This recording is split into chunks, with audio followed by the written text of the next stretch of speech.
Brain ട്യൂമറിനെ അതിജീവിച്ച് മരണത്തിൽ നിന്ന് ജീവിതത്തിലേക്ക് എന്ന് പറഞ്ഞിട്ട് ഇപ്പോഴാണ് ഈ ഡിസ്കഷൻ വരുന്നതെന്നുണ്ടെങ്കിൽ കൂടി ഈ പറഞ്ഞതുപോലെ ഏർലി സ്റ്റേജസിൽ ഈ ഒരു ഫിലിമോഗ്രഫി എടുത്തു നോക്കുമ്പോൾ ഏർലി സ്റ്റേജസിൽ ഇത് നടന്ന ഒരു സംഭവമാണ്. ഇപ്പോൾ നമ്മൾ സർജറിക്ക് പോകുമ്പോൾ നമുക്കറിയത്തില്ല നമ്മൾ തിരിച്ച് വരുമോ ഇല്ലേന്നൊന്നും അറിയത്തില്ലായിരുന്നു. അപ്പോൾ ഞാനൊരു 2ാം മൂഴമായിട്ടാണ് ഇതിനെ കാണുന്നത്. അപ്പോൾ അതിൻ്റെ ഒരു മാർക്കാണിത്.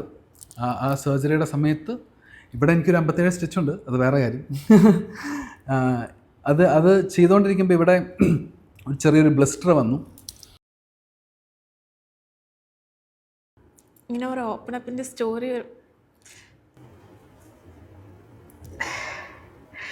അപ്പം അങ്ങനെ ഒരു ഹീറോയിക് ഇമേജ് മെൻ്റലി നമ്മൾ അങ്ങനെ ഒന്ന് ക്രിയേറ്റ് ചെയ്ത് ബാക്കിയുള്ളവർക്ക് വേണ്ടി ജീവിക്കാനൊക്കെ ശ്രമിച്ച ഒരു കാലഘട്ടം. അത് ശരിയല്ല. അപ്പം അങ്ങനെ ഒരു കാലഘട്ടത്തിൽ ബാക്കിയുള്ളവർക്ക് വേറെ വലിയൊരു കാര്യങ്ങൾക്കൊക്കെ വേണ്ടി നമ്മൾ പോയി നിന്ന് അടി ഉണ്ടാക്കുമ്പോൾ തിരിച്ചടി കിട്ടുകയും ചെയ്യും, അല്ലേ? അതും നമുക്കറിയാം. അപ്പം അങ്ങനെ ഒരു അടിയിലാണ് എനിക്കിവിടെ ഒരു ചെറിയൊരു മുറിവുണ്ടാവുന്നത്. അപ്പം അങ്ങനെ ഒരു മുറിവുണ്ടായി. ആ മുറിവിൽ നിന്ന് നമ്മൾ CT സ്കാൻ എടുത്തപ്പോഴാണ് അറിയുന്നത് എനിക്കിവിടെ ട്യൂമറുണ്ട്. എൻ്റെ ബയോളജിക്കൽ മദർ, എൻ്റെ പെറ്റമ്മ ഭയങ്കര ഇമോഷണലി ഇമോഷൻ ആവുന്നൊരു വ്യക്തിയാണ്. അപ്പോൾ പുള്ളിക്കാരുടെ അടുത്ത് ഞാൻ പറഞ്ഞില്ല അതിനെപ്പറ്റി. പുള്ളിക്കാരുടെ അടുത്ത് ഞാൻ എൻ്റെ ഒരു ഫ്രണ്ടിനാണ് ഈ ഒരു സംഭവം എന്ന് പറഞ്ഞ് പുള്ളിക്കാരിക്ക് ഒരു കഥ പോലെ ഞാനിതൊക്കെ അപ്ഡേറ്റ് ചെയ്യാറുണ്ട്. എൻ്റെ ഒരു ഫ്രണ്ടിനാണ് ഈ സംഭവം ഉള്ളതെന്ന്. Welcome to a new episode at Saga TV.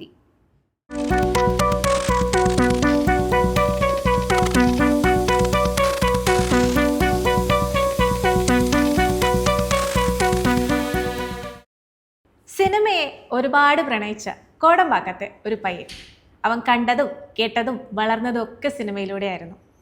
Viscom പഠിക്കാൻ ആഗ്രഹിച്ച് എത്തിപ്പെട്ടത് എഞ്ചിനീയറിങ്ങിൽ. പക്ഷെ അപ്പോഴൊന്നും ഒരു കാര്യം മാത്രം മാറിയില്ല, സിനിമയിലെ തൻ്റെ 11 വർഷങ്ങൾ കംപ്ലീറ്റ് ചെയ്ത ആ ആക്ടർ ഇന്നൊരു മൈൽ സ്റ്റോൺ തൊട്ടിരിക്കുകയാണ്. മാർക്കോ എന്ന വരാനിരിക്കുന്ന ചിത്രത്തിലൂടെ. Let's welcome Anson Paul to the show. Hello. നമസ്കാരം. കുറെ നേരം കൊണ്ട് ഞങ്ങൾ ഇങ്ങനെ സംസാരിച്ചുകൊണ്ടിരിക്കുകയായിരുന്നു. Thank you so much for your patience. Thank you Savarna. അതെ, എവിടെ നിന്ന് തുടങ്ങണം എന്ന് ചോദിച്ചാൽ ഞാൻ ആ കോടമ്പാക്കത്തേക്ക് ഒന്ന് കൂട്ടിക്കൊണ്ട് പോവാണ്. പ്രണയത്തിലോട്ടല്ല, ഇല്ല, അത് നമുക്ക് ലേറ്റർ ഒരു വലിയ ഡിസ്കഷൻ വേണം. പ്രണയമില്ലാതെ പിന്നെന്താണ് അല്ലേ? അതെ, കോടമ്പാക്കത്ത് ഇപ്പോൾ ഏർലി ഇൻസ്പിറേഷൻസിനെ കുറിച്ച് ചോദിക്കുകയാണെന്നുണ്ടെങ്കിൽ തൊട്ട് നേരത്തെ സംസാരിച്ചതിലും പറഞ്ഞൊരു കാര്യമാണ് നമ്മൾ കണ്ടതും കേട്ടതും. ഇപ്പോൾ AVMൻ്റെ ഒരു ലൊക്കേഷനിൽ ജീവിച്ച് വളർന്നത്, സിനിമക്കാരുടെ ഇടയിൽ കിടന്ന് പഠിച്ചത്, വളർന്നതൊക്കെ. സോ ഏർലി ഇൻസ്പിറേഷൻസ് എന്ന് പറയുമ്പോൾ അവിടെ ചെന്നൈയിൽ തന്നെയാണോ തുടങ്ങുന്നത് ഈ ഒരു സ്വപ്നം? ചെറുപ്പം തുടങ്ങിയിട്ട് ഞാൻ ചെന്നൈയിലാണ്, സ്കൂളിംഗ് ഒക്കെ ചെന്നൈയിലായിരുന്നു. അപ്പോൾ ഞാൻ പഠിച്ചത് ലയോള സ്കൂൾ എന്ന് പറഞ്ഞിട്ടുള്ള സ്കൂളാണ്, കോടമ്പാക്കം. അപ്പോൾ ഈ ഡയറക്ടേഴ്സ് കോളനി എന്ന് പറഞ്ഞിട്ടുള്ള കോളനിയൊക്കെ ഉണ്ട് അപ്പോൾ അതിൻ്റെ അടുത്ത്. അപ്പോൾ ഞാൻ പഠിച്ച സ്കൂളിൽ ഒരുപാട് സിനിമ ആൾക്കാരുണ്ട്. പിന്നീട് ഞാൻ 11th 12th ഒക്കെ കഴിഞ്ഞപ്പോൾ 11th 12th ആയപ്പോൾ ഞാൻ വേറെ സ്കൂളിലോട്ട് മാറി, ബാലോക്ക് എന്ന് പറഞ്ഞിട്ടുള്ള സ്കൂള്. അവിടെയാണ് നമ്മുടെ വിജയ് സാറ് പഠിച്ച്, ധനുഷ് പഠിച്ച്, ഇവരൊക്കെ എൻ്റെ സൂപ്പർ സീനിയേഴ്സ് ആയിരുന്നു. എൻ്റെ പണ്ടത്തെ സ്കൂളിൽ കപിലൻ, ലിറിക്കിസ്റ്റ് കപിലൻ, അങ്ങനെ ഒരുപാട് പേര്, പി വാസുവിൻ്റെ മക്കൾ, ഇവരൊക്കെയും പഠിച്ച സ്കൂളുകളാണ്. അപ്പോൾ ഞാൻ ചെറുപ്പം തുടങ്ങിയിട്ട് ഇങ്ങനെ കേൾക്കുന്ന പരിപാടികളൊക്കെയും സിനിമയെ പറ്റിയും സിനിമയുടെ ആൾക്കാരെ പറ്റിയും. പിന്നെ ആ കാലഘട്ടത്തിൽ ഒരുപാട് മലയാളത്തിലെ പ്രിവ്യൂ ഷോ ഒക്കെ മൊത്തം നടക്കുന്ന ചെന്നൈയിലാണ്. അപ്പം അങ്ങനെ വലിയ കണക്ഷൻസൊക്കെ വെച്ച് വലിയ ഒരു പ്രിവ്യൂവിനൊക്കെ വിളിക്കുമ്പോൾ ഞാനവിടെ പോകാറുണ്ട്. അപ്പോൾ സിനിമ നടന്മാരെ കാണാറുണ്ട്. വലിയ സിനിമകളല്ല, വലിയ താരങ്ങളല്ല. അപ്പോൾ അവരൊക്കെ ഇങ്ങനെ കണ്ട് എനിക്ക് അറിയാം. പിന്നെ എൻ്റെ റിലേറ്റീവ്, എൻ്റെ ഒരു അങ്കിൾ, എൻ്റെ അച്ഛൻ്റെ ഒരു കസിൻ ബ്രദറാണ് T. ഡേവിഡ് എന്ന് പറഞ്ഞിട്ടുള്ളത്. പുള്ളിക്കാരന് സ്റ്റിൽ ഫോട്ടോഗ്രാഫറാണ്. പുള്ളിക്കാരൻ നമ്മുടെ ആദ്യമായിട്ടുള്ള 3D കുട്ടിച്ചാത്താൻ അതിൻ്റെ സ്റ്റിൽ ഫോട്ടോഗ്രാഫറാണ്. പുള്ളിക്കാരൻ ഇപ്പോൾ നല്ല വയസ്സുണ്ട്. അപ്പോൾ പുള്ളിക്കാരന് വേണ്ടിയിട്ട് എനിക്ക് തോന്നുന്നത് ഒരു 4-5 വർഷങ്ങൾക്ക് മുമ്പ് ഒരു അവാർഡൊക്കെ കൊടുത്തിട്ടുണ്ടായിരുന്നു. പിന്നെ മമ്മൂക്കയ്ക്ക് പുള്ളിക്കാരനെ അറിയാം ആ സമയത്ത്. അപ്പം അങ്ങനത്തെ കുറേ കണക്ഷൻസൊക്കെ ഉണ്ട്. ഞാൻ എബ്രഹാമിൻ്റെ സന്തതികൾ അഭിനയിക്കുന്ന സമയത്ത് ഞാൻ മമ്മൂക്കയുടെ അടുത്തതിനെ പറ്റി സംസാരിച്ചിട്ടുണ്ടായിരുന്നു. ഡേവിഡ് അങ്കിളുടെ കസിൻ്റെ മോനാണെന്നൊക്കെ. അപ്പോൾ ഞാൻ ചെറുപ്പകാലത്ത് ഈ സൺഡേസ് ഞങ്ങളുടെ ഫാമിലിയിലാകപ്പെട്ട് 2-3 ഫാമിലി മാത്രമാണ് ചെന്നൈയിലുള്ളത്, ബാക്കി എല്ലാവരും തൃശ്ശൂരാണ്. അപ്പോൾ ഈ സൺഡേസ് നമ്മൾ എല്ലാ സെക്കൻഡ് സൺഡേസും ഡേവിഡ് അങ്കിളുടെ വീട്ടിൽ പോകും. വേറെ സൺഡേ ഒന്നല്ലെങ്കിൽ അവർ നമ്മുടെ വീട്ടിൽ വരും, അല്ലെങ്കിൽ എൻ്റെ പപ്പയുടെ ബ്രദറിൻ്റെ വീട്ടിലോട്ട് പോകും. അപ്പോൾ ഇങ്ങനെയാണ് നമ്മൾ സർക്കുലേറ്റ് ചെയ്യാറ്. എല്ലാ സൺഡേസും ആരെങ്കിലുമൊക്കെ വീട്ടിലാണ്. ഇപ്പോൾ ഡേവിഡങ്ങളുടെ വീട്ടിൽ എപ്പോഴും ഈ മാഗസിൻസ് ഉണ്ടാവും. പണ്ട് കാലത്ത് ഈ നാന, വനിത, അതെല്ലാ മാഗസിനുകളും വരും. അപ്പോൾ പുള്ളിക്കാരൻ സ്റ്റിൽ ഫോട്ടോഗ്രാഫർ ആയ സ്ഥിതിക്ക് എല്ലാ മാഗസിനും വീട്ടിൽ കാണും. അപ്പോൾ ഞാൻ പോയി കഴിഞ്ഞാൽ ഈ മാഗസിനുകളൊക്കെ ഇങ്ങനെ പേജുകളൊക്കെ ഇങ്ങനെ തുറന്ന് നോക്കിക്കൊണ്ടിരിക്കും. അപ്പുറത്തെ സൈഡിലാണെങ്കിൽ ഡേവിഡങ്ങളും പപ്പയും പിന്നെ ഡേവിഡങ്ങളുടെ മക്കൾ സജു ഡേവിഡും എല്ലാവരും അവരൊക്കെ ഇരുന്ന് അവിടെ കാര്യങ്ങളൊക്കെ. ഞാനാണ് കൊച്ച്, വളരെ കൊച്ച് ഞാനാണ്. മമ്മിയും അൽഫോൻസ് ആൻറ്റിയൊക്കെയും കുക്കിങ്ങും പരിപാടികളൊക്കെ ആയിട്ട് അവിടെ ചെയ്തുകൊണ്ടിരിക്കുന്നു. ഡേവിഡങ്ങൾ ഒരുപാട് സിനിമയുടെ കാര്യങ്ങളും സിനിമയുടെ കഥകളും സിനിമാക്കാരുടെ കഥകളും മമ്മൂക്കയുടെ കഥകൾ, ലാലേട്ടൻ്റെ കഥകൾ, ഇതൊക്കെ ഇങ്ങനെ ബാക്ക്ഗ്രൗണ്ടിൽ കൂടെ പോയിക്കൊണ്ടിരിക്കും. ഷീല ചേച്ചി, ഇവരുടെയൊക്കെയും അവരെല്ലാവരും ചെന്നൈയിലാണ്. ജയഭാരതി ആൻറ്റി എല്ലാവരും അവരൊക്കെയും ചെന്നൈയിലാണ്. ഇവരൊന്നും എനിക്ക് വലിയ പരിചയമില്ല, പക്ഷേ ഇവരുടെ കഥകളിൽ കൂടെ എനിക്ക് ഭയങ്കര പരിചിതമാണ്. അപ്പം അങ്ങനെ ഒരു ഫാസിനേഷനാണ് സിനിമയോട് എനിക്ക് ആദ്യം ചെറുപ്പത്തിൽ നമ്മുടെ ബാക്ക്ഗ്രൗണ്ടിൽ കൂടെ കേട്ടുകൊണ്ടിരുന്നത്. പിന്നെ നമുക്കൊരു ചെറിയൊരു പ്രായം, ഒരു മീശയ്ക്കും കിളുത്ത് വന്ന സമയത്ത് നമുക്ക് ചെറിയ ചെറിയ സ്വഭാവങ്ങളൊക്കെ ഉണ്ടാവില്ല. ഈ ചായക്കടകളിൽ പോവുക അല്ലേ, അപ്പം അങ്ങനത്തെ ചെറിയ ചെറിയ സ്വഭാവങ്ങളൊക്കെ, ശീലങ്ങൾ എന്നൊക്കെയും പറയാം. അപ്പം അങ്ങനത്തെ സമയത്തും ഞാൻ കേൾക്കുന്നതും അല്ലെങ്കിൽ അറിയുന്നതൊക്കെയും സിനിമകളാണ്. ബിക്കോസ് ഈ കോടമ്പാക്കം സാലിഗ്രാമം എന്ന് പറഞ്ഞ സ്ഥലത്തൊക്കെയും സറൗണ്ട് ചെയ്യുന്ന മൊത്തം ഈ സിനിമയിൽ ജയിച്ച ആൾക്കാരും തോറ്റ ആൾക്കാരും സിനിമയ്ക്ക് വേണ്ടി ശ്രമിച്ച ആൾക്കാരാണ്. ബേസിക്കലി എനിക്ക് ജയം തോൽവി എന്ന് പറയാൻ എനിക്ക് വലിയ താല്പര്യമില്ല. എല്ലാവരും ജയിച്ച ആൾക്കാർ തന്നെയാണ്. സിനിമയോട് പാഷനായിട്ട് ആര് മുമ്പിലോട്ട് വന്നാലും അതവരുടെ ഒരു ജയമായിട്ട് എനിക്ക് തോന്നുന്നുള്ളൂ. Because it's a very big dream അല്ലേ. 70mm കാണുക, അല്ലെങ്കിൽ അതിനുവേണ്ടി ഇപ്പോഴും പരിശ്രമിക്കുന്ന ഒരുപാട് പേരുണ്ട്, ഒരുപാട് വർഷങ്ങളായിട്ട് പരിശ്രമിക്കുന്ന ആൾക്കാരുണ്ട്. അപ്പോൾ അവരെല്ലാവരും ജയിച്ച ആൾക്കാർ തന്നെയാണ്. ബിക്കോസ് അവർ ട്രൈ ചെയ്തല്ലോ. അതാണ് എനിക്കും അങ്ങനെ തന്നെയായിരുന്നു. ഞാൻ സിനിമ ബാക്ക്ഗ്രൗണ്ടിൽ നിന്ന് വരാത്തൊരു വ്യക്തിയാണ്. അപ്പോൾ ഞാനും ട്രൈ ചെയ്തു. ഞാനിപ്പോൾ ഇവിടെ ഇരിക്കുന്നു, സുവർണയുടെ മുമ്പിൽ നിൽക്കുന്നു. നമ്മൾ ഇതിനെപ്പറ്റി സംസാരിക്കുന്നത് തന്നെ അതിൻ്റെ ഒരു സ്റ്റെപ്പാണെന്ന് ഞാൻ വിചാരിക്കത്തുള്ളൂ. അപ്പം അങ്ങനെയാണ് എല്ലാവരും ട്രൈ അങ്ങനെയാണ്. സോ ജയം തോൽവി എന്ന് പറയുന്ന ഒരു സംഭവമേ ഇല്ല ഈ സിനിമയ്ക്കകത്ത്. അങ്ങനെ ഒരു സംഭവമില്ല. നമ്മൾ ഏറ്റവും ബെസ്റ്റ് നമ്മൾ ചെയ്യുക, അതിൽ ബാക്കിയുള്ളവരാണ് വിധി എഴുതുന്നത് ജയമാണോ തോൽവിയാണോ എന്നൊക്കെ. പക്ഷെ എല്ലാവരും കഥകളിൽ അവർ തന്നെയാണ് ഹീറോസ്.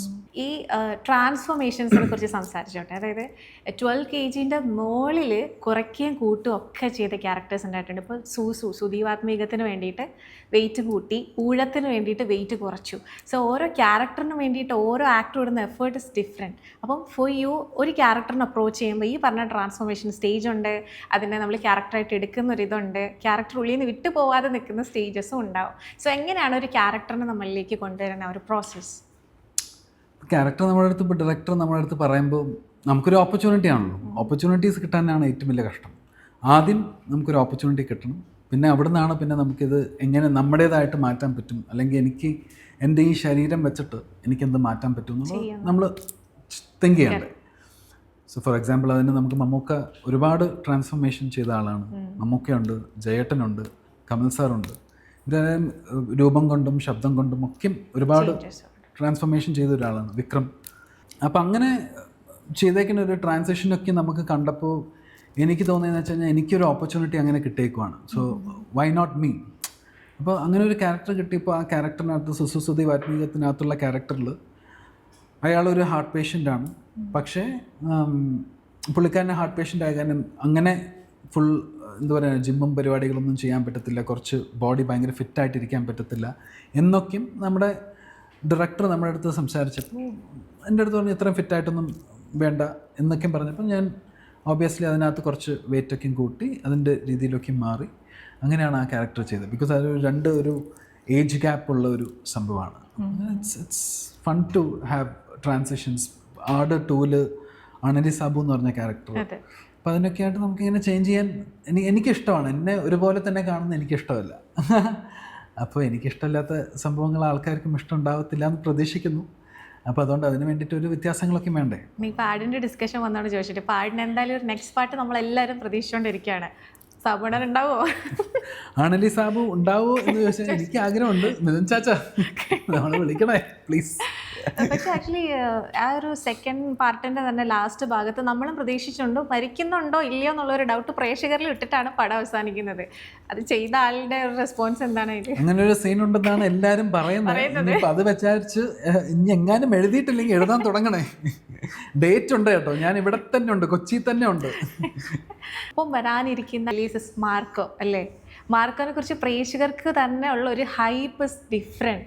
ആ ഹൈപ്പ് റിയൽ ആണോ ശരിക്കും? ഹൈപ്പ് തീർച്ചയായിട്ടും മലയാളം ഇൻഡസ്ട്രിയിൽ ഇത്രയും വയലൻ്റ് ആയിട്ടുള്ളൊരു മൂവി ഞാൻ കണ്ടിട്ടില്ല. അപ്പോൾ അതൊരു ബെഞ്ച് മാർക്കായിരിക്കും തുടങ്ങാൻ.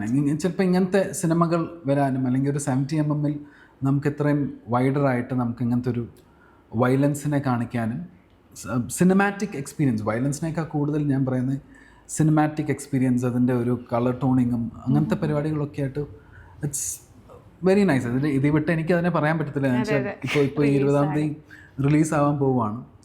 അപ്പോൾ നമ്മൾ ഫോർ എക്സാമ്പിൾ ഇപ്പോൾ നമ്മൾ കന്നഡ ഇൻഡസ്ട്രി എടുത്ത് നോക്കുവാണെങ്കിൽ KGF എന്ന് പറഞ്ഞൊരു സിനിമ ഒരു മൈൽ സ്റ്റോൺ ആയിരുന്നു. അപ്പം അങ്ങനെ ഇതൊരു മൈൽ സ്റ്റോൺ ആവട്ടെ എന്ന് നമുക്ക് പ്രാർത്ഥിക്കാം. അതിന് വേണ്ടിയിട്ടുള്ള എല്ലാ ബെസ്റ്റും നമ്മൾ കൊടുത്തിട്ടുണ്ട്. ഇതിൻ്റെ പ്രൊഡ്യൂസർ ഷെറീഫിക്ക, ഞാൻ ചാക്ക എന്നാണ് വിളിക്കുന്നത്, എൻ്റെ ജ്യേഷ്ഠതുല്യനാണ്, ഒരുപാട് വർഷത്തെ ബന്ധമുണ്ട്, എൻ്റെ സ്വന്തം ചേട്ടനെ പോലെയാണ് പുള്ളി.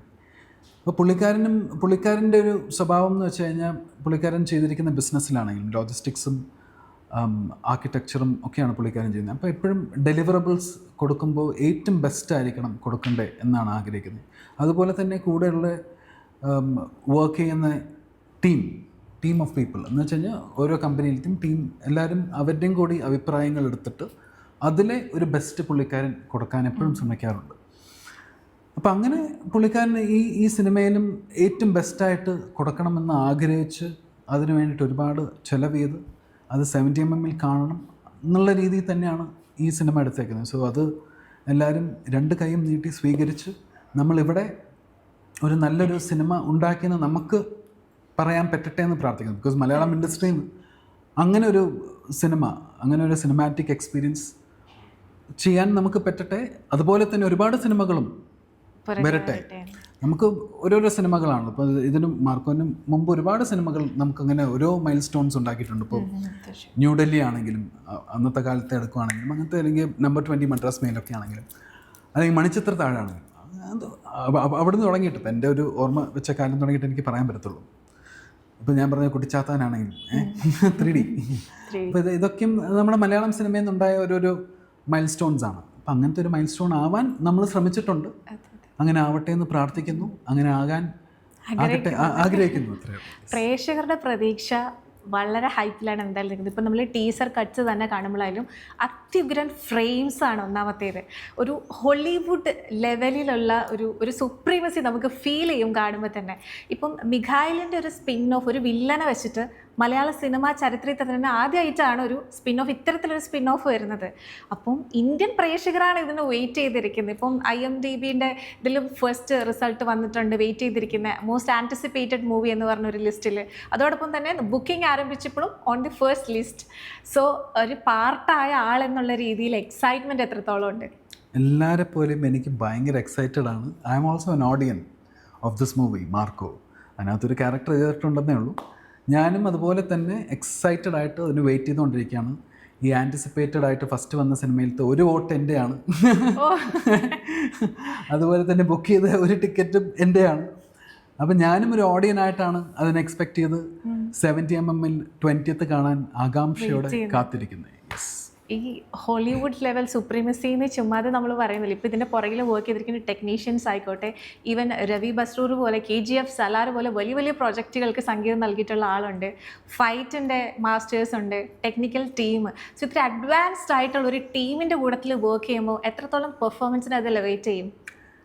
ഇപ്പോൾ രവി ബസ്രൂർ ഇന്ന് വലിയ ആളാണ് അല്ലേ, പക്ഷേ പുള്ളിക്കാരൻ്റെ KGF ആദ്യത്തെ സിനിമയാണ് അല്ലേ. അപ്പം അങ്ങനെ ഓരോരോ ചാൻസ് കൊടുക്കുമ്പോൾ അപ്പോഴാണ് നമുക്കറിയത്തുള്ളൂ. അപ്പോൾ നമ്മളങ്ങനെ ഒരു ചാൻസ് കൊടുത്താലേ നമുക്കറിയത്തുള്ളൂ ആരുടെ ബെസ്റ്റാണ് നമുക്ക് കിട്ടാന്നുള്ളത്. സോ ടാലൻറ്റും കണ്ടൻറ്റുമാണ് എപ്പോഴും hero. So let it be like that. അപ്പോൾ എപ്പോഴും നമ്മളും അപ്ഗ്രേഡ് ചെയ്തുകൊണ്ടിരിക്കുക. അപ്പോൾ അവരുടെ കൂടെ നമുക്ക് കുറേ എക്സ്പീരിയൻസസ് കിട്ടും. അങ്ങനെ എനിക്ക് കുറച്ച് എക്സ്പീരിയൻസസ് കിട്ടിയിട്ടുണ്ട്. അപ്പോൾ അത് ഞാൻ അടുത്തടുത്ത സിനിമകളിലും അല്ലെങ്കിൽ ഈ സിനിമകളിലൊക്കെയും അപ്ലൈ ചെയ്യാൻ നോക്കിയിട്ടുണ്ട്. I am doing my best for today. ഇന്നത്തെ ദിവസത്തിൽ ഞാൻ എൻ്റെ ബെസ്റ്റ് കൊടുക്കാൻ ഞാൻ ശ്രമിക്കുന്നു. അങ്ങനെ ആയിരിക്കുമല്ലോ, അങ്ങനെ ആയിരിക്കണമല്ലോ അല്ലേ? അതെ. മിഖായിലിലെ ഉണ്ണി മുകുന്ദൻ്റെ ആ ഒരു ക്യാരക്ടർ, മാർക്കോ ജൂനിയർ എന്ന് പറഞ്ഞ ക്യാരക്ടർ, ഈവൻ ഡ്രസ്സിങ്, വോക്കിംഗ്, അല്ലെങ്കിൽ ആ ഒരു ആറ്റിറ്റ്യൂഡും ഒക്കെ ഭയങ്കരമായിട്ട് ആളുകൾ, സിനിമ അത്ര തിയേറ്ററിൽ വർക്ക് ആയില്ലെങ്കിലും ആളുകളുടെ മനസ്സിൽ നിന്നിട്ടുള്ള ഒരു ക്യാരക്ടറിൽ ഒരാളാണ് ഈ പറഞ്ഞ മാർക്കോ ജൂനിയർ എന്ന് പറയുന്നത്. സോ നിങ്ങളൊക്കെ മാർക്കോ ജൂനിയറിൻ്റെ ടീമിലുള്ള ആൾക്കാരാണ്. ആ ഒരു സ്റ്റൈലും ആ ഒരു ആറ്റിറ്റ്യൂഡൊക്കെ നിങ്ങൾക്ക് ഉണ്ടോ? ഉണ്ടോ? എനിക്കറിയില്ല. 20-ാം തീയതി അറിയാം. അതല്ലേ അതിൻ്റെ ഒരു രസം. So let's wait and watch. Yes, obviously ഇപ്പം നിങ്ങളുടെ ടീമിൽ നിന്ന് തന്നെ ഒരുപാട് പേര് ബൈറ്റ്സ് കൊടുത്തിട്ടുള്ളതിൽ ബ്ലഡി ബ്രൂട്ടൽ മാർക്കോ എന്നൊക്കെയാണ് പറഞ്ഞേക്കുന്നത്. അത് ആകാശത്തിന്റെ കീഴിലുള്ള സകല കൊള്ളരുതായ്മ മാർക്കോലുണ്ടോ? ഉണ്ടാവാം.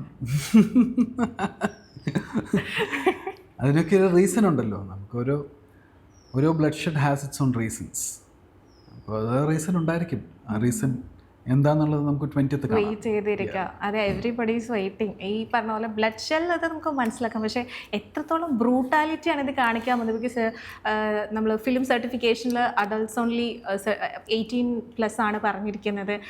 ഒരു കാരണവശാലും അഭിനയിച്ചവർ തന്നെ പറയുകയാണ്, ഒരു കാരണവശാലും കുട്ടികളെ കൊണ്ടൊന്നും നിങ്ങൾ വരരുത്, ചോരപ്പുഴ ഒഴുക്കുമോ. ഇപ്പോഴത്തെ ആൾക്കാർക്കൊക്കെ ഇപ്പോൾ കില്ലാണെങ്കിലും അല്ലെങ്കിൽ ആനിമൽ ആണെങ്കിലും ഒരുപാട് പേര് ഇപ്പോൾ OTT-ലൊക്കെ വരുമ്പോൾ ഒബ്വിയസ്ലി കാണുന്ന ആൾക്കാരാണ്. സോ എനിക്ക് തോന്നുന്നത് ഏജ് റെസ്ട്രിക്ഷൻസ് ഉണ്ട്. ഐ മീൻ ഓൺ റീൽ എന്ന് വെച്ച് കഴിഞ്ഞാൽ റിയൽ ആയിട്ടല്ല, റീലിൽ അത് കാണാൻ ആഗ്രഹിക്കുന്നു. ബിക്കോസ് ഐ ഗെസ് ഒരു 70mm അങ്ങനത്തെ ഒരു സംഭവങ്ങൾ കാണാൻ ആഗ്രഹിക്കുന്നു. വി ആർ ഗെറ്റിംഗ് കോഷ്യസ്, ഇങ്ങനെയൊക്കെയും സംഭവിക്കാം എന്ന് ചിലപ്പോൾ നമ്മൾ കോഷ്യസ് ആയിട്ട് നമുക്കും അറിയണമല്ലോ. അതിനുവേണ്ടി കാണിക്കുന്ന സാധനങ്ങളാണ്. അപ്പോൾ അതൊക്കെയും ആൾക്കാർ കാണുന്നതുകൊണ്ട് കുഴപ്പമില്ലെന്നാണ് എനിക്കും വിചാരിക്കുന്നത്. അത് തിയേറ്റർ വാച്ച്, സിനിമയായിട്ട് കാണുക എന്നേ എനിക്ക് പറയാൻ പറ്റത്തുള്ളൂ. ഞാനൊരു കോയിൻസിഡൻസ് പറഞ്ഞോട്ടെ. ഇപ്പം ആട് ഫസ്റ്റ് തിയേറ്ററിൽ അത്ര സക്സസ്, ഐ മീൻ ഒരു ഇത് ക്രിയേറ്റ് ചെയ്യാത്തൊരു സിനിമയായിരുന്നു. സെക്കൻഡിൽ ആളൊരു പാർട്ടായി, പടം സൂപ്പർ ഡ്യൂപ്പർ ഹിറ്റ്. നമ്മുടെ മിഖായിൽ ഫസ്റ്റ് ഇത്തരത്തിൽ തിയേറ്ററിൽ വർക്ക് അധികം ആവാത്തൊരു സിനിമയാണ്. അതിൻ്റെ സ്പിൻ ഓഫ് വരുമ്പോൾ പാർട്ടാവാൻ പോവാണ്. So will you be that lucky charm? ആവട്ടെ. Let me be lucky charm. So what is your hope for your character? I have done my best. ഞാൻ എൻ്റെ ബെസ്റ്റ് കൊടുത്തിട്ടുണ്ട്. ഞാൻ പറഞ്ഞ പോലെ അതൊരു നല്ലൊരു ഗംഭീര സിനിമയാവട്ടെ. മലയാളികൾക്കും അത് നാളെ അതൊരു ബെഞ്ച് മാർക്കായിട്ട് പറയാൻ പറ്റട്ടെ. അതുപോലത്തെ നല്ല സിനിമകൾ വരട്ടെ. നല്ല സിനിമകൾ നമ്മുടെ ഇൻഡസ്ട്രിയിൽ നിന്ന് വരുന്നതാണ് നമ്മുടെ ഒരു ആവശ്യം. നമ്മളെല്ലാവരും കമ്പയർ ചെയ്യുന്ന ഒന്നല്ലെങ്കിൽ ഒരു KGF അല്ലെങ്കിൽ ഒരു ബാഹുബലിയോ, അതിനൊന്നും താരതമ്യപ്പെടുത്തിയിട്ടല്ല ഞാൻ പറയുന്നത്. പക്ഷേ അങ്ങനെ നമുക്കും വേണ്ടേ, നമുക്കും നമ്മുടെ മലയാളത്തിൽ നിന്നൊരു KGF കാര്യങ്ങളും വേണ്ടേ. സോ അങ്ങനെ ഒരു ഭീഷ്മപർവം ഉണ്ടായിരുന്നു, ഒരു ലൂസിഫർ ഉണ്ടായിരുന്നു, അബ്രഹാമിൻ്റെ സന്തതികളുണ്ടായിരുന്നു, ഞാനതിനകത്തുണ്ടായിരുന്നു. അപ്പം അങ്ങനെ ഞാനിപ്പോൾ പറയുന്ന സിനിമകൾ കമേഴ്ഷ്യൽ സിനിമകളാണ്. കുമ്പളങ്ങി നൈറ്റ്സ് ഉണ്ട്. ഇപ്പോൾ അന്യഭാഷ ചിത്രങ്ങളും എല്ലാവരും ഒരുപാട് കാര്യങ്ങൾ നോക്കുന്നത്. ഇപ്പോൾ നമ്മൾ റീഇൻട്രൊഡ്യൂസിങ് ഫാഫ എന്ന് പറഞ്ഞിട്ട് ഇപ്പോൾ ആവേശമുണ്ട്. Commercial element is required. ഇപ്പോൾ 70mm OTT ഒക്കെ വന്ന കാരണം ആൾക്കാർക്ക് 70mm ഒരു സിനിമാറ്റിക് എക്സ്പീരിയൻസ് ആവശ്യപ്പെടുന്നു, ആഗ്രഹിക്കുന്നു. അപ്പോൾ അതിൻ്റെ ഒരു ഭാഗമാവാൻ എനിക്ക് പറ്റിയതിൽ ഐ എം റിയലി ഹാപ്പി. അതിൻ്റെ ഭാഗമാവാൻ ആഗ്രഹിക്കുന്നു. ഇനിയും വരുന്ന സിനിമകൾ അങ്ങനത്തെ കാര്യങ്ങളാണ്. ഇപ്പോൾ സിനിമയെ കുറിച്ച് ഒരുപാട് ഡിസ്കഷൻസ് ആണ് ആളുകളുടെ ഇടയിൽ നടക്കുന്നത്. അതുകൊണ്ട് തന്നെ നമുക്ക് ഇങ്ങനെ ഒരു ആക്ടറിനെ കിട്ടുമ്പോൾ ചോദിക്കാണ്ട് വിടാൻ ഒരു വഴിയില്ലാത്ത കാരണം ചോദിക്കുകയാണ്. ഇപ്പോൾ സ്റ്റണ്ട് സീക്വൻസസിനൊക്കെ എന്തോ 5 സ്റ്റണ്ട് സീക്വൻസസ് ആണുള്ളത്. വലിയ മാസ്റ്റേഴ്സ് എത്തിയിട്ടാണ് ചെയ്തത് എന്നൊക്കെ ഒരു കരക്കമ്പി ഇങ്ങനെ കേൾക്കുന്നുണ്ട്. കലൈ കിങ്സൺ ആണ് ഇതിൻ്റെ സ്റ്റണ്ട് കൊറിയോഗ്രാഫർ ചെയ്തിരിക്കുന്നത്. പുള്ളിക്കാരൻ കൊറിയോഗ്രാഫ് ചെയ്തിട്ടുണ്ട്. പക്ഷേ ഒരു സ്റ്റണ്ട് നമ്മൾ ചെയ്യുക എന്ന് പറയുമ്പോൾ ആക്ടർ ഇടുന്ന ഒരു എഫേർട്ടുണ്ട്, ഒരു സ്റ്റണ്ട് ചെയ്യുന്നതിൻ്റെ എഫേർട്ട്. അപ്പോൾ അതിനകത്തൊരു ഇപ്പോൾ പറഞ്ഞ പോലെ ഇപ്പോൾ 5 ആണോ 6 ആണോ 7 ആണോ 8 ആണോ ഫൈറ്റ് എന്ന് എനിക്കറിയില്ല കേട്ടോ. അവിടെ പറഞ്ഞ 5 ആണ്. അപ്പോൾ ഞാൻ അതിൽ സ്റ്റിക്ക് ഓൺ ചെയ്യുന്നു. I am still surprising and waiting for more. ചിലപ്പോൾ അതിനൊക്കെ കൂടുതലുണ്ടാവാം. പക്ഷെ അത് ചെയ്തിരിക്കുന്നത് ഉണ്ണി മുകുന്ദൻ വളരെ ഗംഭീരമായിട്ടൊരു എനിക്ക് ഭയങ്കരമായിട്ട് ഇഷ്ടപ്പെട്ട ഒരു സംഭവമുണ്ട് അതിനകത്ത്. It's an amazing fight sequence. അത് ഞാൻ ഓഡിയൻസിൻ്റെ കൂടെ ഇരുന്ന് കാണാൻ ഞാൻ ആഗ്രഹിക്കുന്നു. ഞങ്ങളും അതുപോലെ തന്നെ കട്ട വെയിറ്റിംഗ് ആണ്. എനിവേസ് നമ്മൾ കുറച്ച് മുന്നേ സംസാരിച്ചിരുന്ന വിഷയത്തിലേക്ക് ഞാൻ ഒന്നുകൂടി തിരിച്ചു പോകണം. അപ്പം നമുക്ക് എല്ലാവർക്കും അൺസീൻ എഫേർട്സ് കുറേ ഉണ്ടാവും.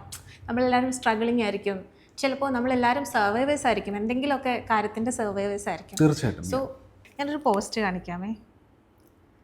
ഇപ്പോൾ റീസെൻ്റ്ലി ഒരുപാട് വൈറലായിട്ടുള്ള ഡിസ്കഷൻസ് ഒക്കെ തൊടുത്ത് വിട്ടിട്ടുള്ളൊരു പോസ്റ്റാണിത്. ബ്രെയിൻ ട്യൂമറിനെ അതിജീവിച്ച് മരണത്തിൽ നിന്ന് ജീവിതത്തിലേക്ക് എന്ന് പറഞ്ഞിട്ട്. ഇപ്പോഴാണ് ഈ ഡിസ്കഷൻ വരുന്നതെന്നുണ്ടെങ്കിൽ കൂടി ഈ പറഞ്ഞതുപോലെ ഏർലി സ്റ്റേജസിൽ ഈ ഒരു ഫിലിമോഗ്രഫി എടുത്തു നോക്കുമ്പോൾ ഏർലി സ്റ്റേജസിൽ ഇത് നടന്ന ഒരു സംഭവമാണ്. അപ്പോൾ ഈ പോസ്റ്റ് വരുമ്പോൾ സ്വാഭാവികമായിട്ട് ആൾക്കാർ റീച്ച് ഔട്ട് ചെയ്യുന്നുണ്ടാവില്ല, ഓക്കെ ആണോ, എന്താണ് സംഭവം എന്നൊക്കെ ചോദിച്ചിട്ട്. അപ്പം അങ്ങനെ ഒരു ഇൻട്രാക്ഷൻസ് ഒക്കെ ഉണ്ടാവുന്നുണ്ടോ? അതുണ്ടാവുന്നുണ്ട്. പിന്നെ എല്ലാവരുടെ ജീവിതത്തിനകത്തും ഓരോരോ സംഭവങ്ങൾ ഉള്ളതല്ലേ. എല്ലാവരുടെ ജീവിതത്തിനകത്തും ഓരോരോ ചാലഞ്ചസ് ഉണ്ടാവുന്നുണ്ട്. അപ്പോൾ എനിക്കിതൊരു ചാലഞ്ച് ആയിരുന്നു, ഹെൽത്ത് ഇഷ്യൂ ആയിരുന്നു. സുവർണയ്ക്ക് അങ്ങനെ വല്ലതുണ്ടോ? ഇല്ല, ഇഷ്യൂസ് ഇല്ല, എന്നാലും ഓരോരോ ചാലഞ്ചസ് ഉണ്ടല്ലോ. എല്ലാവർക്കും ഓരോരോ ചാലഞ്ചസ് അവരവരുടെ സ്റ്റോറീസ് ആണല്ലോ. സോ അപ്പോൾ ഇതിനെ ഞാൻ അങ്ങനെ വലുതായിട്ട് അങ്ങനെ ഒരു പ്രശ്നമായിട്ടൊന്നും കണ്ടില്ല. So I feel I'm blessed to have a second chance, അല്ലെങ്കിൽ ഒരു സെക്കൻഡ് ഓപ്പർച്യൂണിറ്റി ആയിട്ടാണ് ഞാൻ ചിന്തിക്കുന്നത്. ബിക്കോസ് നമ്മൾ സർജറിക്ക് പോകുമ്പോൾ നമുക്കറിയത്തില്ല നമ്മൾ തിരിച്ച് വരുമോ ഇല്ലേന്നൊന്നും അറിയത്തില്ലായിരുന്നു. അപ്പോൾ ഞാനൊരു രണ്ടാം മൂഴമായിട്ടാണ് ഇതിനെ കാണുന്നത്. അപ്പോൾ അതിൻ്റെ ഒരു മാർക്കാണിത്. ആ സർജറിയുടെ സമയത്ത് ഇവിടെ എനിക്കൊരു 57 സ്റ്റിച്ചുണ്ട്, അത് വേറെ കാര്യം. അത് ചെയ്തുകൊണ്ടിരിക്കുമ്പോൾ ഇവിടെ ഒരു ചെറിയൊരു ബ്ലിസ്റ്റർ വന്നു. അപ്പോൾ സർജറി കഴിഞ്ഞ് ഒരു വർഷക്കാലം കഴിഞ്ഞിട്ടാണ് ഞാൻ തിരിച്ച് നടക്കാനും കാര്യങ്ങളൊക്കെ തുടങ്ങി. അപ്പോൾ ആ സമയത്ത് എൻ്റെ അടുത്ത് ഞാൻ സിനിമയാണ് ട്രൈ ചെയ്യാൻ പോകുന്നതെന്നൊക്കെ പറഞ്ഞപ്പോൾ എൻ്റെ അടുത്ത് ഒരുപാട് പേര് പറഞ്ഞു വേണമെങ്കിൽ അത് നമുക്ക് സ്കിൻ ക്രാഫ്റ്റിംഗ് ഒക്കെ ചെയ്യാമെന്ന് പറഞ്ഞു. പിന്നെ ഞാൻ വെച്ചത് അവിടെ കിടക്കട്ടെ, എന്തായാലും നമുക്ക് ദിവസം എണീക്കുമ്പോൾ കാണാമല്ലോ, മിററിൽ കൂടെ കാണാമല്ലോ. മേക്കപ്പിൽ കൂടെ ഇപ്പോൾ ഒരുപാട് കാര്യങ്ങളൊക്കെ മാറ്റാവുന്നേ ഉള്ളൂ. അടിപൊളി മേക്കപ്പ് ആർട്ടിസ്റ്റൊക്കെ ഉണ്ട്, നമ്മുടെ എങ്ങനെ വേണമെങ്കിലും നമ്മൾ മാറ്റാൻ പറ്റാവുന്ന മേക്കപ്പ് ആർട്ടിസ്റ്റൊക്കെ ഉണ്ട്. പക്ഷേ ഇത് ദിവസം നമുക്ക് എണീക്കുമ്പോൾ നമുക്കൊരു സെക്കൻഡ് ഓപ്പർച്യൂണിറ്റി കിട്ടി എന്നുള്ളൊരു സാധനം അറിയാൻ വേണ്ടിയിട്ടുള്ളൊരു സാധനമായിട്ട് ഞാൻ അവിടെ കിടക്കട്ടെ എന്ന് വെച്ചു. So I think it is a blessing in disguise എന്ന് വിചാരിക്കാം. I would love to call you as a fighter. ഒരു ഹെൽത്ത് കണ്ടീഷൻ ഉണ്ടായി നമ്മൾ അതിനെ ഫൈറ്റ് ചെയ്ത് ഡ്രീമിന് വേണ്ടി നിന്ന് ഇത്രയുമേറെ കൺസിസ്റ്റൻ്റ് ആയിട്ട് നമ്മുടെ ഡ്രീമിന് വേണ്ടി ഫൈറ്റ് ചെയ്യാന്ന് പറയുന്നത് ഈ ഒരു ഫൈറ്റർ. ഒരുപാട് പേർക്ക് പ്രതീക്ഷകൾ കൊടുക്കുന്ന, ഇൻസ്പിറേഷൻസ് കൊടുക്കാൻ പോകുന്ന ഒരു കഥയുണ്ട് ആക്ച്വലി ആൻസിൻ്റെ കയ്യിൽ. അത് നമുക്കൊന്ന് അൺഫോൾഡ് ചെയ്താലോ? ഞാൻ ചോദിക്കട്ടെ, അതായത് ഒരു മൊമെൻറ്റ് ഓഫ് ട്രൂത്ത്, അത് റിയലൈസ് ചെയ്യാൻ നമ്മൾ ഡയഗ്നോസ് ചെയ്യുന്ന ആ ഒരു മൊമെൻറ്റ് ഓർമ്മയുണ്ട്? എന്തൊക്കെയായിരുന്നു മൈൻഡിലൂടെ കടന്നുപോയ ചിന്തകളൊക്കെ? ശരിക്കും പറഞ്ഞാൽ ഇത് ഞാൻ പ്രതീക്ഷിക്കാത്ത ഒരു സമയത്താണ് എനിക്കിത് അറിയുന്നത്. ഞാൻ ഈ കോളേജ് കാലഘട്ടത്തിൽ പറഞ്ഞ പോലെ എനിക്ക് എൻജിനീയറിംഗ് വലിയ താല്പര്യമൊന്നുമില്ലായിരുന്നു. അപ്പോൾ ഞാൻ അവിടെ കുറച്ച് വിടക്കായിരുന്നു. ഒരു വർഷക്കാലം മാത്രമേ ഞാൻ പഠിച്ചുള്ളൂ. പിന്നെ ബാക്കി കാലങ്ങളൊക്കെ സസ്പെൻഷനായിരുന്നു. കോളേജിൻ്റെ ഒരുപാട് പ്രശ്നങ്ങൾ, കോളേജിന് വേണ്ടിയിട്ടൊക്കെ നിൽക്കാറുണ്ട്, അതിൻ്റെ പിള്ളേർക്ക് വേണ്ടി നിൽക്കാറുണ്ട്, കൂട്ടുകാർക്ക് വേണ്ടി നിൽക്കാറുണ്ട്. അപ്പോൾ അങ്ങനെ നമ്മൾ സിനിമയിൽ ചെയ്യാൻ അല്ലെങ്കിൽ സിനിമകളിൽ കണ്ട കാര്യങ്ങൾ ഞാൻ ചിലപ്പോൾ ജീവിതത്തിൽ ചെയ്തുകൊണ്ടിരുന്ന ഒരു ചെറുക്കനായിരുന്നു. Because I wanted to live like a hero. എല്ലാവരുടെ ജീവിതത്തിനകത്ത് ഹീറോ ആണ് അല്ലേ? Your life's hero. നമ്മളെല്ലാവരും അങ്ങനെയാണല്ലോ, അങ്ങനെ ആയിരിക്കണം. നമ്മളെല്ലാവരും നമ്മുടെ ലൈഫിലെ ഹീറോ നമ്മൾ തന്നെയാണ്. അപ്പോൾ അങ്ങനെ ഒരു ഹീറോയിക് ഇമേജ് മെൻ്റലി നമ്മൾ അങ്ങനെ ഒന്ന് ക്രിയേറ്റ് ചെയ്ത് ബാക്കിയുള്ളവർക്ക് വേണ്ടി ജീവിക്കാനൊക്കെ ശ്രമിച്ച ഒരു കാലഘട്ടം. അത് ശരിയല്ല. അപ്പോൾ അങ്ങനെ ഒരു കാലഘട്ടത്തിൽ ബാക്കിയുള്ളവർക്ക് വേറെ വല്ലവരും കാര്യങ്ങൾക്കൊക്കെ വേണ്ടി നമ്മൾ പോയി നിന്ന് അടി ഉണ്ടാക്കുമ്പോൾ തിരിച്ചടി കിട്ടുകയും ചെയ്യും അല്ലേ? അതും നമുക്കറിയാം. അപ്പം അങ്ങനെ ഒരു അടിയിലാണ് എനിക്കിവിടെ ഒരു ചെറിയൊരു മുറിവുണ്ടാവുന്നത്. അപ്പം അങ്ങനെ ഒരു മുറിവുണ്ടായി. ആ മുറിവിൽ നിന്ന് നമ്മൾ CT സ്കാൻ എടുത്തപ്പോഴാണ് അറിയുന്നത് എനിക്കിവിടെ ട്യൂമറുണ്ട്. സോ അതൊരു ദൈവനിമിത്തമായിരുന്നു. ചിലപ്പോൾ അതൊക്കെ ആയിരിക്കാം എനിക്ക് ഇത് അറിയാനുള്ളൊരു കാരണം. അപ്പം ഞാൻ ആദ്യം മുതലേ അങ്ങനെയാണോ എന്ന് ചോദിച്ചാൽ അങ്ങനെയല്ല. ഞാൻ ഈ എൻജിനീയറിങ് എനിക്കിഷ്ടമില്ലാത്ത വന്നപ്പോൾ ഞാൻ ബേസിക്കലി ഉഴപ്പില്ല. ബിക്കോസ് ഞാൻ വീട്ടിൽ നിന്ന് ചോദിച്ചതെന്ന് വെച്ചാൽ എൻജിനീയറിങ്ങിന് പോയാൽ മതി എന്ന് മാത്രമേ പറഞ്ഞുള്ളൂ, പഠിച്ച് പാസ്സാവണമെന്നൊന്നും പറഞ്ഞില്ല. അപ്പോൾ പിന്നെ ഞാൻ ബേസിക്കലി സിനിമയാണല്ലോ ആഗ്രഹം. അപ്പോൾ സിനിമയിൽ നടക്കുന്ന പോലെയൊക്കെയും നമുക്ക് ജീവിക്കാൻ വേണ്ടിയിട്ടുള്ള രീതിയിൽ ഞാൻ അങ്ങനെയൊക്കെയും ജീവിച്ചുകൊണ്ടിരിക്കുമ്പോൾ അതൊക്കെയും ഉണ്ടായത് ചിലപ്പോൾ ഈ അടി ഉണ്ടാവാനായിരിക്കാം, ഈ ഒരു അടി ഉണ്ടാവാനായിരിക്കും. അങ്ങനെ ഒരുപാട് കാലങ്ങൾ, ഒരു 3-4 വർഷം ഇങ്ങനെ ആയിരുന്നു ഞാൻ. ചിലപ്പോൾ നമ്മൾ ആദ്യം അടിച്ച് പറയും, അത് കഴിഞ്ഞിട്ട് പിന്നെ ഇതൊന്നും ചെയ്യാൻ പാടില്ല കേട്ടോ, ഞാനിപ്പോൾ എൻ്റെ കർത്താവേ. അപ്പോൾ പിന്നെ നമ്മൾ പറഞ്ഞു നോക്കും. അങ്ങനത്തെ അതൊരു സ്റ്റേജ് ആണല്ലോ. അപ്പോൾ അങ്ങനെ ഈ ഒരു സംഭവം ചിലപ്പോൾ വന്നത് അതിനായിരിക്കും എന്ന് വിചാരിക്കുന്നു. അപ്പോൾ അത് കഴിഞ്ഞിട്ടാണ് എനിക്ക് അറിഞ്ഞ ഇങ്ങനെ ഒരു ട്യൂമറുള്ള കാര്യം അറിഞ്ഞത്. പിന്നെ അത് കഴിഞ്ഞിട്ട് പിന്നെ ശാന്തതയുടെ രീതിയിലോട്ട് ഞാൻ മാറി. ഒരു 8-9 മന്ത്സ് ആഫ്റ്റർ സർജറി ഞാൻ കിടന്നപ്പോഴാണ് നമുക്കറിയുന്നത് ഓക്കെ എല്ലാം കുറച്ചും കൂടി ശാന്തമായിട്ട് നമുക്ക് ഡീൽ ചെയ്യാമെന്നുള്ളത് അറിയുന്നത്. ആ ഏർലി സ്റ്റേജസ് ഒക്കെ എങ്ങനെ ഓർത്തെടുക്കുന്നത്? ഈ പറഞ്ഞതുപോലെ ഭയങ്കര പീസ്ഫുൾ ആയിട്ടുള്ള ഒരു ഓർമ്മകളാണോ അതോ പേടിയാണോ, പെയിൻ ആയിരുന്നോ, എങ്ങനെ പേടിയൊന്നുമില്ലായിരുന്നു. എന്ന് വെച്ചാൽ ഒരു ദിവസം ഒരു കാര്യം വ്യക്തമായിരുന്നു. എന്ന് വെച്ചാൽ അടിയുണ്ടാക്കാൻ പോകുമ്പോൾ നമുക്ക് എപ്പോഴും അറിയണം തിരിച്ചടി കിട്ടുമെന്ന്. അപ്പോൾ മരണത്തിന് അങ്ങനെ വലിയ പേടിയൊന്നുമില്ല ചെറുക്കനല്ലായിരുന്നു അന്നേ. അപ്പോൾ ഈ ഒരു സംഭവം വന്നപ്പോഴും മരിക്കാൻ അങ്ങനെ എനിക്കൊരു പേടിയൊന്നുമില്ല. ബിക്കോസ് ഓൾറെഡി നമ്മളൊരു ദിവസം ജനിച്ചു കഴിഞ്ഞാൽ ഒരു ദിവസം മരിക്കണം. So that is inevitable. Death is inevitable. Okay, അപ്പോൾ അത് നമുക്ക് എത്രമാത്രം നമുക്ക് കൺട്രോൾ ചെയ്താലും കൺട്രോൾ ആവാത്തൊരു സംഭവമാണ്. അപ്പോൾ ഇത് അറിഞ്ഞപ്പോൾ ഞാൻ വിചാരിച്ചു എനിക്ക് അറ്റ്ലീസ്റ്റ് ഇപ്പോൾ അറിഞ്ഞല്ലോ, so I have some time. ഒരു 6 മാസക്കാലം സർജറിക്ക് മുമ്പ് എനിക്കൊരു സമയം ഉണ്ടായിരുന്നു. അപ്പോൾ ആ 6 മാസക്കാലം ഞാനൊരു ചെറിയ ഒരു ചെക്ക് ലിസ്റ്റ് ഇട്ടു. അപ്പോൾ ആ സമയത്താണ് രാജുവേട്ടൻ്റെ കല്യാണം ഉണ്ടാവുന്നത്. അപ്പോൾ എനിക്ക് സിനിമാ നടന്മാരെയൊക്കെ എല്ലാവരെയും കാണണമെന്ന് ഭയങ്കര ആഗ്രഹം. സിനിമയിൽ അഭിനയിക്കാൻ പറ്റിയില്ല. അപ്പോൾ അങ്ങനെ രാജുവേട്ടൻ്റെ കല്യാണത്തിന് ഞാൻ എൻ്റെ ഒരു ഫ്രണ്ട് ലക്ഷ്മണുണ്ട്. ലക്ഷ്മണൻ്റെ റിലേറ്റീവാണ് പൃഥ്വിരാജ്, ശ്രീ പൃഥ്വിരാജ്. അപ്പോൾ പുള്ളിക്കാരൻ്റെ അമ്മ മല്ലിക ചേച്ചിയുടെ അടുത്ത് പുള്ളിക്കാരൻ്റെ ബ്രദറായിട്ടുള്ള പിള്ളയാങ്കളുണ്ട്. He's a doctor. അപ്പോൾ പുള്ളിക്കാരൻ്റെ അടുത്തുനിന്ന് ഞാനൊരു ഇൻവിറ്റേഷൻ വാങ്ങിച്ച് രാജുവേട്ടൻ്റെ കല്യാണത്തിന് പോയി എല്ലാ സിനിമാ നടന്മാരെയും ഞാൻ കണ്ടതാണ്. അത് കഴിഞ്ഞിട്ട് 1-ാം തീയതി ആയിരുന്നു പുള്ളിക്കാരൻ്റെ May 1 ആയിരുന്നു പുള്ളിയുടെ എൻഗേജ്മെൻറ്റിൻ്റെ ഫംഗ്ഷൻ ലീ മെറിഡിയനിൽ ഇവിടെ കൊച്ചിയിൽ വെച്ച്. ചെന്നൈയിൽ നിന്ന് ഞാൻ വന്നു, അതിനുവേണ്ടി പോയി. അത് കഴിഞ്ഞിട്ട് May 9-ാം തീയതി ആയിരുന്നു എൻ്റെ സർജറി. അപ്പോൾ അത് അവരൊക്കെയും കണ്ട് അങ്ങനെ പിന്നെ കുറച്ച് ട്രാവലിംഗ്, കുറച്ച് സ്ഥലങ്ങളിലൊക്കെയും പോകണമെന്ന് ആഗ്രഹം ഉണ്ടായിരുന്നു. അപ്പോൾ അങ്ങനെയൊക്കെ ട്രാവൽ ചെയ്ത് ഞാൻ വിചാരിച്ച ആ 6 മാസക്കാലം അറ്റ്ലീസ്റ്റ് എനിക്ക് അറിയാമല്ലോ, ഓക്കെ ഇത് ഇങ്ങനൊരു സംഭവം ഉണ്ടെന്നറിയാമല്ലോ. അപ്പോൾ അത് കഴിഞ്ഞിട്ട് ജീവിക്കുകയാണോ അല്ലേന്ന് അറിയത്തില്ല. അപ്പോൾ അതിനു മുമ്പ് എനിക്ക് ചെയ്യാൻ പറ്റാവുന്ന കുറച്ച് ആഗ്രഹങ്ങളൊക്കെയും ചെയ്തു. പിന്നെ ഉള്ള ആഗ്രഹം സിനിമ നടനാവണമെന്നായിരുന്നു. അത് സർജറി കഴിഞ്ഞിട്ട് ഇപ്പോൾ സംഭവിച്ചു. So I am still living on the dream. ഗാംബ്ലറിൻ്റെ ഇൻ്റർവ്യൂവിൽ ഞാനൊരു കാര്യം ഇങ്ങനെ സംസാരിച്ചത് കേട്ടിട്ടുണ്ടായിരുന്നു. എല്ലാവർക്കും അവരുടെ അമ്മ അച്ഛനും ഒക്കെ ആയിരിക്കും അവരുടെ സൂപ്പർ ഹീറോസ്. എന്നെ സംബന്ധിച്ച് അതെൻ്റെ അമ്മയാണ് കുറച്ചും കൂടി എന്ന് പറഞ്ഞൊരു ഒരു സ്റ്റേറ്റ്മെൻറ്റ് ഞാൻ കേട്ടിട്ടുണ്ടായിരുന്നു. ഈ സപ്പോർട്ട് സിസ്റ്റം എന്ന് പറയുന്നത് നമുക്ക് എന്തെങ്കിലും ഒരു ഹെൽത്ത് ഇഷ്യൂസ് ഒക്കെ ഉണ്ടാകുമ്പോൾ നമ്മൾ ഏറ്റവും കൂടുതൽ നമ്മൾ ആശ്രയിക്കുന്നത് നമ്മുടെ ഫാമിലിയിൽ തന്നെയായിരിക്കും. സോ ഈ സപ്പോർട്ട് സിസ്റ്റം ആരായിരുന്നു ആ സമയത്ത് ഏറ്റവും അപ്രോച്ച് ചെയ്യാൻ പറ്റുന്ന? അല്ലെങ്കിൽ സത്യം പറഞ്ഞാൽ എനിക്ക് 2 അമ്മമാരാണ്. അപ്പോൾ ഒരു പോറ്റമ്മയും ഒരു എൻ്റെ ബയോളജിക്കൽ മദറും ഒരു ഫോസ്റ്റർ മദറാണുള്ളത്. അപ്പോൾ ഒരാൾ ഭയങ്കര എന്താ പറയുക ഭയങ്കര ഇമോഷണലി, എൻ്റെ ബയോളജിക്കൽ മദർ എൻ്റെ പെറ്റമ്മ ഭയങ്കര ഇമോഷണലി എന്ത് പറയാനാണ് ഇമോഷൻ ആവുന്ന ഒരു വ്യക്തിയാണ്. അപ്പോൾ പുള്ളിക്കാരുടെ അടുത്ത് ഞാൻ പറഞ്ഞില്ല അതിനെപ്പറ്റി. പുള്ളിക്കാരുടെ അടുത്ത് ഞാൻ എൻ്റെ ഒരു ഫ്രണ്ടിനാണ് ഈ ഒരു സംഭവം എന്ന് പറഞ്ഞ് പുള്ളിക്കാരിക്ക് ഒരു കഥ പോലെ ഞാനിതൊക്കെയും അപ്ഡേറ്റ് ചെയ്യാറുണ്ട്. എൻ്റെ ഒരു ഫ്രണ്ടിനാണ് ഈ സംഭവം ഉള്ളതെന്ന്. പക്ഷേ എൻ്റെ പോറ്റമ്മ, എൻ്റെ ഫോസ്റ്റർ മദറിന് പുള്ളിക്കാരിക്ക് ബേസിക്കലി അറിയാമായിരുന്നു. അപ്പോൾ പുള്ളിക്കാരി എന്നെ ഒരുപാട് സപ്പോർട്ട് ചെയ്തിട്ടുണ്ട്. യെസ്, അപ്പോൾ അവർ തന്നെയാണ് എൻ്റെ സൂപ്പർ ഹീറോസ്.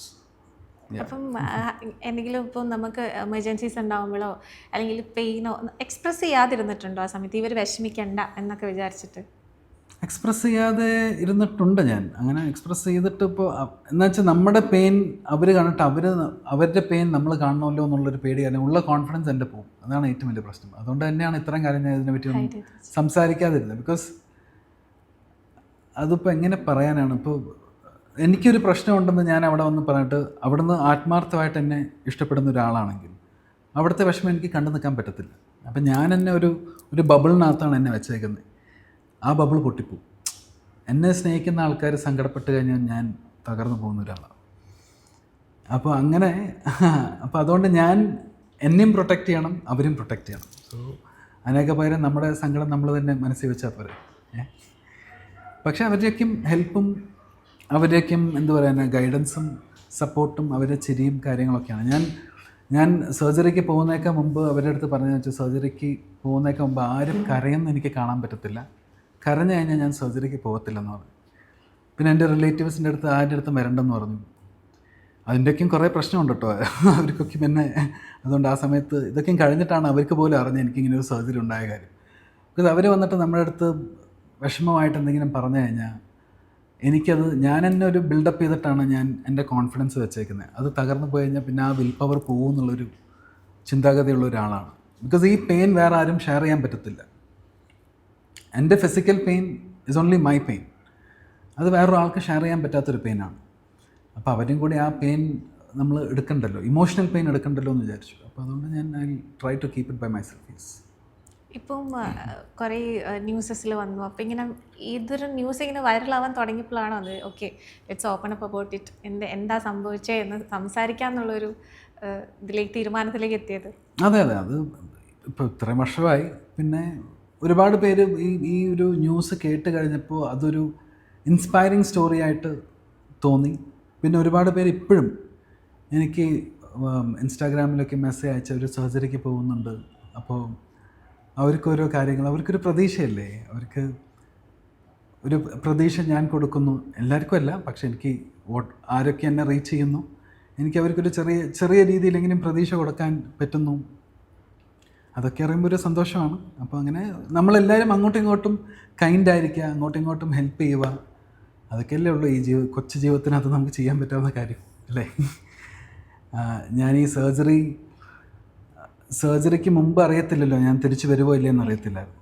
തിരിച്ചു വന്നപ്പോൾ ഞാൻ വിചാരിക്കുന്നത് ഇത് ചിലപ്പോൾ ഒരു നിയോഗമായിരിക്കാം, ഇവിടെ എനിക്കും ഇനിയും കുറച്ച് പരിപാടികൾ ചെയ്യാനുണ്ടായിരിക്കാം, ചിലപ്പോൾ ഇതുകൊണ്ടായിരിക്കാം ചിലപ്പോൾ ആൾക്കാരെ ടച്ച് ചെയ്യാൻ പറ്റുന്നത്, അറിയത്തില്ല. I don't know, I am still searching. After surgery ആ ഒരു ഹീലിംഗ് ജേർണി എങ്ങനെ ഓർത്തെടുക്കുന്നത്? ഒരു കംപ്ലീറ്റ്ലി റിക്കവേർഡ് ആയിട്ട് വന്ന ആ ഒരു മൊമെന്റ് വരെ എങ്ങനെ ഓവർകം ചെയ്തു? നമ്മൾ എന്നെക്കാളും ഒരുപാട് വിഷമങ്ങളും ഒരുപാട് പ്രയാസങ്ങളും ഒരുപാട് ഹെൽത്ത് ഇഷ്യൂസ് ഉള്ള ഒരുപാട് പേരുണ്ട്. സോ അവരായിരുന്നു എൻ്റെ മോട്ടിവേഷൻ. മമത മോഹൻദാസ് ഞാൻ ഈ കല്യാണത്തിന് പോയപ്പോൾ എൻ്റെ തൊട്ട് മുമ്പിലായിരുന്നു മമത മോഹൻദാസ് ഉണ്ടായിരുന്നത്. അപ്പോൾ മമതേനെ ഞാൻ കണ്ടിട്ട് എനിക്ക് ഭയങ്കര ഇൻസ്പയർഡ് ആയിരുന്നു എൻ്റെ സർജറിക്ക് പോകുന്നതിനൊക്കെ മുമ്പ്. ഞാൻ ഈ സർജറി കഴിഞ്ഞ് ഒരു 8-9 മാസത്തിന് ശേഷം ഞാൻ നാട്ടിൽ വന്നത് തിരിച്ച് പോകുന്ന വഴിക്ക് ആ ഫ്ലൈറ്റിൽ മമത മോഹൻദാസ് ഉണ്ടായിരുന്നു. എന്നിട്ട് ഞാൻ അന്ന് മമതയുടെ അടുത്ത് പോയി ഈ കാര്യം പറയുന്നു. അപ്പോൾ ഞാൻ ആദ്യം വിളിക്കുന്നത് മമത ചേച്ചി എന്നാണ് വിളിക്കുന്നത്. അപ്പോൾ മമത എന്നെ ഡോണ്ട് കോൾ മീ ചേച്ചി and also you could call me Mamata എന്ന് പറഞ്ഞിട്ട് പുള്ളിക്കാരിയുടെ അടുത്ത് ഞാൻ പറഞ്ഞു എനിക്കൊരു നടനാവാൻ ആഗ്രഹമുണ്ട്, സിനിമയുടെ മുമ്പിലോട്ട് വരാൻ ആഗ്രഹമുണ്ടെന്ന് പറഞ്ഞപ്പോൾ പുള്ളിക്കാരി തടയാറ താക്ക എന്ന് പറഞ്ഞിട്ടൊരു തമിഴ് സിനിമയുടെ ലൊക്കേഷനിലോട്ട് എന്നെ വിളിപ്പിച്ച് ഞാൻ ആദ്യമായിട്ട് ഒരു ലൊക്കേഷനിൽ സിനിമ എങ്ങനെയാണ് ഷൂട്ട് ചെയ്യുന്നതെന്ന് കണ്ടത് മമത മോഹൻദാസിൻ്റെ തടയാറ താക്കയിലാണ്. പുള്ളിക്കാരി എന്നെ വിളിച്ച് തൊട്ടടുത്ത് ഇരുത്തി. അങ്ങനെയാണ് ഞാൻ സിനിമ എന്ന് പറയുന്നൊരു സംഭവം കാണുന്നത്, എങ്ങനെയാണ് ആക്ട് ചെയ്യുന്ന പരിപാടികൾ. പുള്ളിക്കാരി തന്നെയാണ് എൻ്റെ അടുത്ത് ഗൈഡ് ചെയ്തത്. ആൻസൺ എന്തായാലും പോയി ഒരു ആക്ടിങ് കോഴ്സോ കാര്യങ്ങളോ വലുതൊക്കെ ചെയ്യുമെന്ന് പറഞ്ഞൊക്കെയും എന്നെ ഗൈഡ് ചെയ്തത് മമതയാണ്. ഇപ്പോൾ ഈ കാര്യത്തിനെ കുറിച്ച് സംസാരിക്കുമ്പോഴാണെങ്കിൽ വരെയും ഭയങ്കര ഒരു കോൺഫിഡൻസ്, ഒരു ഒപ്റ്റിമിസ്റ്റിക് ആയിട്ടുള്ളൊരു മൈൻഡ് സെറ്റാണ് നമുക്ക് കാണുമ്പോൾ ഫീൽ ചെയ്യുന്നത്. പക്ഷേ ആ ഒരു ജേർണിയിൽ ശരിക്കും എപ്പോഴെങ്കിലും ഈ എൻ്റെ ഫുള്ളി നമ്മൾ ഈ ഒരു മെൻ്റലി ഇങ്ങനെ ഒക്യുപ്പൈഡ് ആയിട്ട് തന്നെയായിരുന്നു വരുന്നത്. എപ്പോഴെങ്കിലും തളർന്നു പോകുന്ന സിറ്റുവേഷൻസ് ഉണ്ടായിട്ടുണ്ടോ ലൈഫിൽ? മോളി നോക്കി ആകാശം, താഴെ നോക്കിയ ഭൂമി എന്ന് പറഞ്ഞ ആൾക്ക് എന്ത് തളരാൻ. പിന്നെ ഇതൊന്നും നമുക്ക് കൺട്രോൾ ചെയ്യാൻ പറ്റാവുന്നൊരു കാര്യമല്ലല്ലോ. അപ്പോൾ അതുകൊണ്ട് കൺട്രോൾ ചെയ്യാൻ പറ്റാത്ത കാര്യത്തിനെ നമ്മൾ കൺട്രോൾ ചെയ്യാൻ നോക്കാതിരിക്കുക. അപ്പോൾ തന്നെ ഒരുപാട് ഭാരം നമുക്ക് ഒഴിഞ്ഞു പോകും. അപ്പോൾ അതുകൊണ്ട് നമ്മൾ നമ്മുടെ പരിപാടികൾ ചെയ്യുക, നമ്മൾ ഫോർവേഡായിട്ട് മുമ്പിലോട്ട് പോവുക, പ്രതീക്ഷ വിടാതിരിക്കുക. So only thing which we can do is hope and believe in what you doing. നമുക്ക് ഇത് പ്രതീക്ഷിക്കുക, നമ്മളതിനു വേണ്ടി ബിലീവ് ചെയ്യുക, അതിനുവേണ്ടി ഹാർഡ് വർക്ക് ചെയ്താൽ പ്രപഞ്ചം എന്തായാലും ഒരു ദിവസം എന്തെങ്കിലുമൊക്കെ നമുക്ക് വേണ്ടി ചെയ്യും. നമ്മളൊക്കെയും ഇവിടെ എല്ലാവരും നമ്മളെല്ലാം ഉള്ളത് ഓരോരോ റീസൺസിനാണല്ലോ. അപ്പോൾ ആ റീസണിന് വേണ്ടി നമ്മൾ വർക്ക് ചെയ്യുക. Then let's do our best. ഒരു മെസ്സേജ് കൊടുക്കാൻ പറ്റുകയാണ് ആ ടൈമിലുള്ള ആൻസറിൻ്റെ അടുത്ത്, അപ്പോൾ എന്തായിരിക്കും പറയാൻ പോകുന്നത്? ഇപ്പോൾ ഈ സക്സസ്ഫുൾ ആയിരിക്കുന്ന ആൻസർ ആ സ്ട്രഗിൾ ചെയ്യുന്ന ആളുടെ അടുത്ത് പോയി സംസാരിക്കുകയാണെങ്കിൽ? അത്രയും പ്രശ്നങ്ങളുണ്ടായിട്ട് തളർന്നിട്ടില്ല. അപ്പോൾ ഇന്ന് വരുന്ന പ്രശ്നങ്ങൾ നമ്മളെ തളരാതിരിക്കാനുള്ള ഒരു പ്രചോദനമായിട്ടാണ് ഞാൻ എന്നെ തന്നെ കാണുന്നത്. അപ്പോൾ അതുപോലെ തന്നെയാണ് എല്ലാവരുടെ ജീവിതത്തിനകത്തും അവരവർക്ക് ആ സമയത്ത് വരുന്ന പ്രശ്നം ഇസ് ജസ്റ്റ് മൊമെൻ്ററി. അപ്പോൾ അതിനെ നമ്മൾ പോസിറ്റീവായിട്ട് അപ്രോച്ച് ചെയ്യുക. നാളെ അല്ലെങ്കിൽ എനിക്ക് അന്ന് തലയിൽ ഈ അടിയുള്ളപ്പോൾ എനിക്കറിയത്തില്ലായിരുന്നു എനിക്ക് ഇന്ന് ഇവിടെ ഇരുന്ന് സംസാരിക്കാൻ പറ്റുമെന്നോ അല്ലെങ്കിൽ എനിക്കൊരു സർജറി ഉണ്ടാകുമെന്നുള്ള കാര്യമൊന്നും എനിക്കറിയത്തില്ലായിരുന്നു. So the bad days are not for long, so stay പോസിറ്റീവായിട്ട് തിങ്ക് ചെയ്യുക, പോസിറ്റീവായിട്ട് നമ്മൾ കൈൻഡ് ആവുക, ബാക്കിയുള്ളവരുടെ അടുത്തേക്കും കൈൻഡായിട്ട് ബിഹേവ് ചെയ്യുക. അവരവരുടെ ജേണിക്കകത്ത് അവരവരുടെക്കും എന്താണ് പ്രശ്നമെന്ന് എനിക്കറിയത്തില്ല. സവർണയ്ക്ക് എന്തൊക്കെയും പ്രശ്നമുണ്ടെന്ന് എനിക്കറിയത്തില്ല. നമ്മളിങ്ങോട്ടും ഞാനിവിടെ ഇരുന്ന് വളരെ ചിരിച്ച് കളിച്ച് സംസാരിക്കുന്നു, അവിടെയും ചിരിച്ച് കളിച്ച് സംസാരിക്കുന്നു. അവിടെ മനസ്സിനകത്ത് എന്തോരം നൊമ്പരങ്ങളുണ്ടെന്ന് എനിക്കറിയത്തില്ല, അല്ലേ? എൻ്റെ മനസ്സിനകത്ത് എന്തൊക്കെ നൊമ്പരമുണ്ടെന്ന് എനിക്കറിയത്തില്ല, അല്ല സവർണയ്ക്ക് അറിയത്തില്ല. അപ്പോൾ നമുക്ക് അങ്ങോട്ടും ഇങ്ങോട്ടും ഒരു പുഞ്ചരിയോ പരിപാടികളോ ഒക്കെ ചെയ്യാൻ പറ്റിക്കഴിഞ്ഞാൽ വളരെ രസമാവാം. Stay positive and be positive. ഒരു 10 പേരുടെ നിന്ന് നമുക്ക് ഒരുപാട് നെഗറ്റീവ് കാര്യങ്ങൾ ചിലപ്പോൾ കാണാം, കേൾക്കാം. പക്ഷേ അവരിൽ നിന്ന് ഒരു പോസിറ്റീവായിട്ടുള്ളൊരു സാധനം ഉണ്ടെങ്കിൽ അതിനെ നമ്മൾ പ്രൊമോട്ട് ചെയ്യുക, അല്ലെങ്കിൽ അതിനെ സപ്പോർട്ട് ചെയ്യുക, അതിനെ നല്ലതെന്ന് പറയുക എന്നുള്ളത് മാത്രമേ ഉള്ളൂ. ഇപ്പോൾ ഓപ്പൺ അപ്പ് ചെയ്യുമ്പോൾ ഒരു വോയിസ് ഉണ്ടല്ലോ, നമുക്ക് എത്തിച്ചേരാൻ ഒരുപാട് ആളുകളിലേക്ക് എത്താനുള്ള മീഡിയവും ഉണ്ട്. ഇതുപോലെ സ്ട്രഗിൾ ചെയ്യുന്ന ഒരുപാട് ആൾക്കാരുണ്ട്. ഇപ്പം ഫിസിക്കൽ ആയിക്കോട്ടെ, മെൻ്റൽ ആയിക്കോട്ടെ, ഹെൽത്ത് ഇഷ്യൂസ് തന്നെയാണ് പറയുന്നത്. അങ്ങനെ ഒരാളിൻ്റെ അടുത്ത് എന്തായിരിക്കും പറഞ്ഞു കൊടുക്കാനുള്ളത്? Stay positive. ഇവിടെ നമുക്ക് എന്തായാലും നമുക്കൊരു റീസൺ ഉണ്ടാവും. നമുക്ക് ഈ പെയിൻ വരുന്നതിന് ഒരു റീസൺ ഉണ്ടാവും, നമുക്കൊരു സന്തോഷം വരുന്നതിന് ഒരു റീസൺ ഉണ്ടാവും. ആ റീസൺസിൽ ബിലീവ് ചെയ്യുക, and trust in the process and trust in the universe എന്ന് മാത്രമേ പറയാനുള്ളൂ. And believe and have a very beautiful hope. നാളെ നല്ല ദിവസമാവും എന്നുള്ളൊരു ഹോപ്പോടെ നമ്മൾ മുമ്പിലോട്ട് പോവുക. ഇപ്പം എല്ലാവരും ഡിസ്കസ് ചെയ്യുന്ന മാർക്കോയായിട്ട് റിലേറ്റ് ചെയ്തിട്ടാണ്. സോ ആളുകൾക്ക് ഇത് എപ്പോഴും നടന്ന ഇൻസിഡൻ്റ് ആണെന്ന് അറിയില്ല, അതുകൂടി ഒന്ന് ക്ലാരിഫൈ ചെയ്തിട്ടുണ്ടെങ്കിൽ ഇതൊരു 10 വർഷമായി. ഞാൻ സിനിമയിൽ വരുന്നേക്കാൾ മുമ്പ് നടന്നൊരു ഇൻസിഡൻ്റാണ് ഇത്. എൻ്റെ സർജറി അല്ലേ ഉദ്ദേശിച്ചത്? സിനിമയിൽ വരുന്നേക്കാൾ മുമ്പത്തെ ഇൻസിഡൻ്റാണ്. ഇപ്പോൾ അതൊക്കെയും കഴിഞ്ഞ് വളരെ സുഖമായിട്ട് മുമ്പിലോട്ട് ജീവിതം പോയിക്കൊണ്ടിരിക്കുന്നു. I'm hale and healthy by God's grace, going good. So ഇപ്പം ഷുഗർ എന്ന് പറഞ്ഞൊരു വലിയ പ്രോജക്റ്റ് വലുതെന്ന് ഉദ്ദേശിച്ചത് ഒരു ഇംഗ്ലീഷ് പ്രോജക്റ്റ് വരുന്നുണ്ട്. അതിന് കൊടുത്തിട്ടുള്ള ഫിസിക്കൽ ട്രാൻസ്ഫോർമേഷൻസും ഈ പറഞ്ഞതുപോലെ തന്നെ ഒരുപാട് നമ്മൾ അതിനു വേണ്ടി ഡെഡിക്കേറ്റഡ് ആയിട്ട് നിന്നിട്ടുള്ള ഒരു പരിപാടി തന്നെയാണ്. സോ ആ ഒരു അപ്കമിങ് വർക്ക്സിനെ കുറിച്ചിട്ട് കൂടി ഒന്ന് പറയാം. ഷുഗർ ഒരു ഷോർട്ട് മൂവിയാണ്. എന്ന് വെച്ച് കഴിഞ്ഞാൽ അത് ഞാൻ ഈ കോവിഡ് സമയത്ത് ഞാൻ വേറെ സംഭവങ്ങളൊന്നും ചെയ്യാതിരിക്കുന്ന സമയത്ത് ഐ തോട്ട് ലൈക്ക് ഓക്കെ നമുക്കൊരു സംഭവം ചെയ്യാമെന്ന് പറഞ്ഞ് അങ്ങനെ അത് ഉടനെ ആമസോൺ പ്രൈമിൽ വരുന്നതാണ്.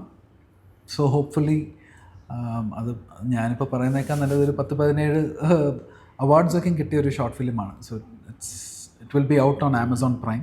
സോ തീർച്ചയായിട്ടും വരുമ്പോൾ എന്തായാലും കാണുക. ഇനി അങ്ങോട്ട് വരാനിരിക്കുന്ന പ്രോജക്ട്സിലാണെങ്കിലും one of the milestone തൊടാൻ പോകുന്നത് മാർക്കോ തന്നെയാണ്. സോ ഞങ്ങളുടെയും ഒരുപാട് പ്രതീക്ഷകൾ മാർക്കോൻ്റെ ആ ക്യാരക്ടറിനെ ചുറ്റിപ്പറ്റിയുണ്ട്. So one word to the audience about Marco.